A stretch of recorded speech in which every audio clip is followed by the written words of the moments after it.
think it's fair to say 2020, not a great year. But in a recent piece featured in The Hill, my colleague here, Reid Wilson, tells us by the numbers, it really, truly was the worst. National correspondent for The Hill, Reid, joins me now to tell us why. Great to see you, Reid. Lay out some of what you found here, because what I found really fruitful about your piece is you weren't just like lamenting, you're like, here are the cold, hard facts about what exactly happened to people in this country this year. Yeah, and I'm sorry to end the year on such a pessimistic note, but it's I feel like it's important to give people a reason to commiserate, to lament what really was probably the worst year that the vast majority of Americans have ever gone through in their own personal lives. Let's start with the obvious. 1/3 of a million people are dead in the United States from a virus that we could have gotten a handle on months ago. Even the vaccine rollout is now slow. It's becoming the latest in a series of disasters led by a federal government that seems completely uninterested in marshaling a response. This year was probably the deadliest year in modern history in the United States, not just because of COVID, but also because of all the other things that just generally tend to kill us.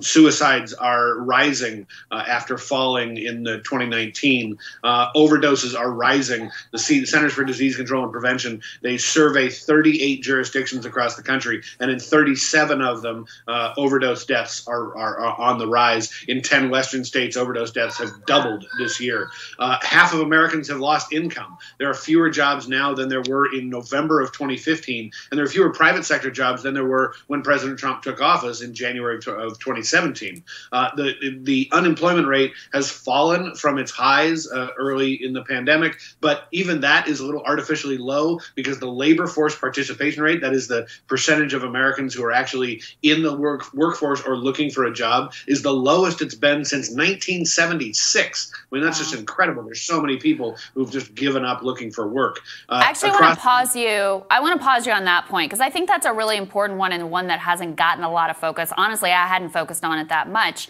That, yeah, the unemployment rate is going down, but part of why is because fewer people are working. Break down what that means, what is happening there, and some of the numbers that you found.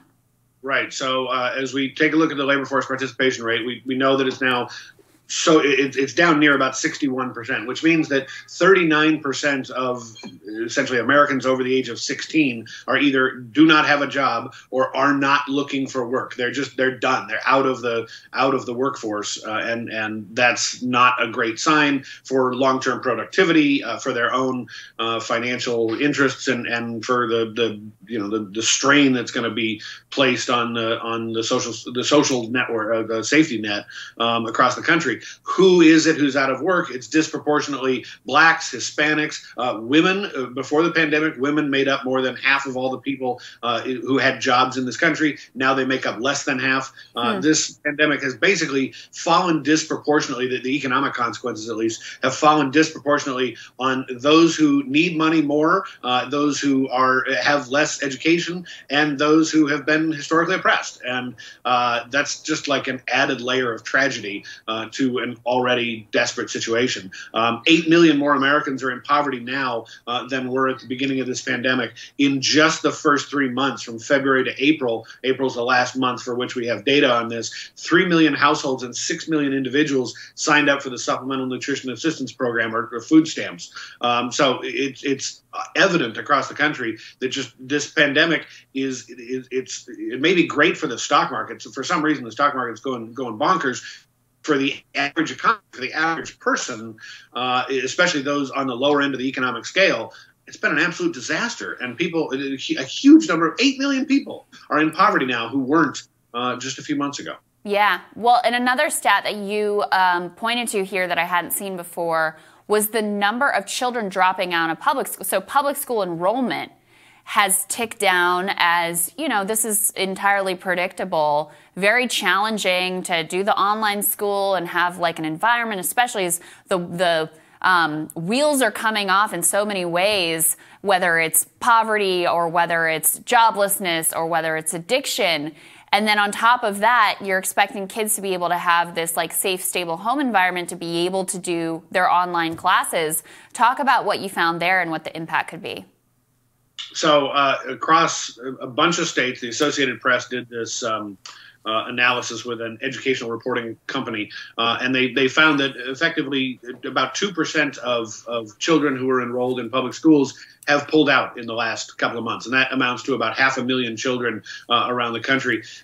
That's important not just for the educational side, but public education is also how we sort of keep an eye on kids and make sure that they're okay. The number in the early months of this pandemic, the number of reported child abuse cases went way down because the people who typically report child abuse cases are teachers, and the teachers weren't seeing the kids, and therefore they sort of didn't have that window to protect children in the long run. There's a broader problem here as well. The number of people applying for the free application for federal student aid, or FAFSA, is down about 18%. That's an indication of pretty much how many people are going to apply to college in the coming year. And if there's an 18% decline, that means a lot of kids have just decided not to go to college, which over the long run we know is not anywhere close to their economic interests. That somebody who attains a college degree makes a ton more money over the course of their lifetimes than somebody who doesn't. Let me switch to talk about sort of broader things too that aren't just economic. We saw the most active hurricane season in global history. We saw Atlantic hurricane season, that is. We saw the most active western wildfire season in global history. 2020 is on pace to be the hottest year on record. And just to put that in a little bit of context, 4% of California burned this year. 1 in every 25 acres in the nation's largest state caught on fire at some point this year. That is an indication, I think, not just of the current challenge, but of sort of a longer-term thing. We know climate change is here. We know it's having this real impact. It's literally burning down our country. Wow.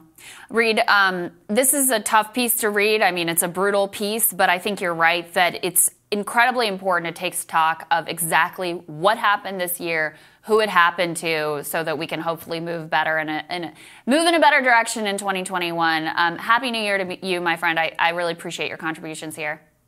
All right. See you, Crystal. Have a good one. You too. Coming up, turns out some lawmakers are using the Georgia Senate races to enrich their own campaigns. We're going to talk about who when Rising returns.